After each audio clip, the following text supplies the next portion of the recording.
in that back. And our friendship kind of went about a wayside because this was like the billionth time that he fucking fell off the wagon. And so when we started doing the show, it was kind of like, it started as a fill-in for a Katie Morgan show at Smodcastle. She had to cancel last minute. So I was like, hey man, do you want to jump up on stage and do a kind of talking version of, in my blog, My Boring Ass Life, I had written like a 9-part essay about Mewes called Me and My Shadow, about Mewes' battle with addiction. I said, let's jump on stage, let's talk about that. Are you cool with it? And he never would talk about it before. Like, that's the thing. Mewes will tell you anything you want to know about. If you know him for 5 minutes, he'll take his dick out and just show you, you know? But he would never talk about heroin. Never, never. He'd be like, I can't tell people. If I tell people I skin pop and puncture and fucking take needles, people think that's gross, I'll never work. And I was like, yeah, but if you don't talk about it, you'll never be free, man. That's the thing that kind of keeps you tethered and shit. So here we were, after he'd fallen off the wagon really badly and stuff, and was trying to get back on his feet. And he was just like, hey, I'll do it. I'll get up there and talk. Like, for the first time, he was like, I'll talk about it all. I'll talk about the heroin and stuff. I don't care. So we got up on stage and started Jay and Silent Bob Get Old. Now, that was a year and change ago. I think this is episode like 70 or 71 or something like that. We're near 70 or a little over 70. We've been doing it for about a year and a half. And in the time that we've been doing that, I've sat here next to a guy who I know very well and I've known for many years, as you can see. But I watched something amazing happen. It's beautiful, this show, because the dude saves his own life every week. Every week he realizes his own self-worth. Back in the day, didn't seem to know that, so he'd abuse himself thusly. But now he understands. He gets up here, fucking tells stories. People give a shit about him, care about him, and he can enlighten them as well as make them laugh and shit. So in the last a year and change that we've been doing this show, man, it's been my privilege and honor to sit next to Mewes and literally watch him grow up. And at the same time, it's been fun because he went from being the dude who you had to scare into fucking be ready for Rickman, you know, to a dude who is an absolute raconteur. He sits up here fucking talking. He can hold forth on many different subjects, and he could talk very eloquently about a time in his life that was kind of broken. So if in all the time we've been doing that and shit, you know, prior, it was about a year and change we've been doing this. Before that, Mewes always had money problems and shit. No matter what he got paid on the movies, he'd fucking blow it up his nose or shoot it up or buy fucking useless things and whatnot. Never had a house of his own. We've been doing this show for a year and a half out on a road in front of good people like yourselves. And because of that, Mr. Mewes just recently bought his own home.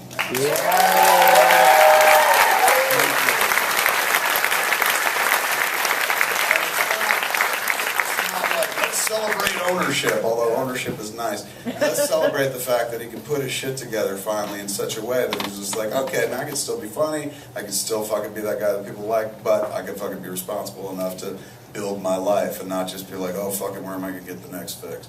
So it's been really, really neat, and this show is pretty much us sitting around and just talking. Mewes talks about his life, we talk about the movies in this case.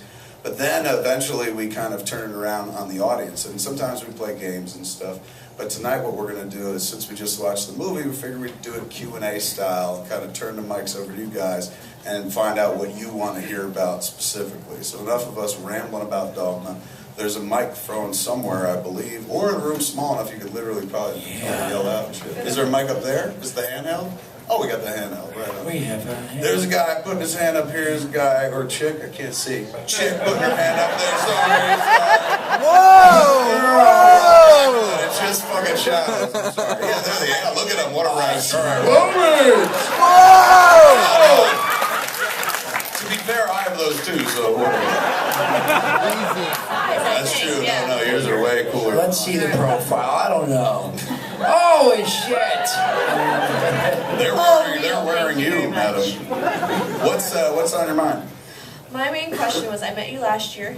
Gave me a great impression. Thank you very much. Got me started on my script. Oh, right on. Thank you very They much. say I gave you a great impression. Well, a great inspiration. Oh, okay. I thought I was sitting there going, this is my Al Pacino. Like, I must have been really high, man. Thinking I was Ralph Garman or something. You did tell me to smoke more weed, which is exactly. I did. That sounds like me. Yes. Did it work out? I'm about halfway done. I was telling you how I got laid off when I was going through a hard time. I was at the Red State thing, and you gave me great inspiration. So I'm about halfway done, so thank you very much. Oh, yeah, well done, man. Kick ass with that.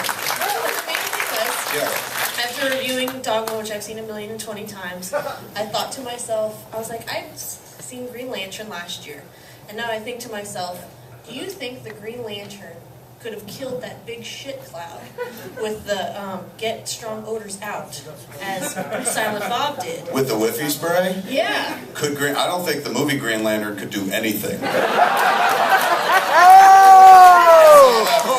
kept waiting for him to do something. The whole time he was just like, I don't deserve this. All I thought to myself was like, there's this giant shit cloud. Just like the giant shit demon. I was like, Yeah. Oh, in that movie, that's right, yeah. But it had a voice and eyes and creepy A penis. I remember that movie. Good shit. Green Lantern. It was another movie. How awesome would that be, though, if he did make a big set of lips and it just sucked the black cloud's dick right there, and he's like, and the black cloud like fucking goes to sleep, and then the movie's over.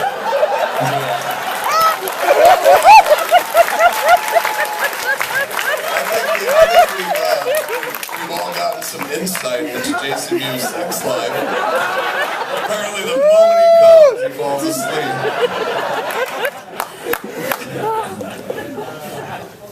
Thank you. Right? Give the mic to that guy while you're on your feet.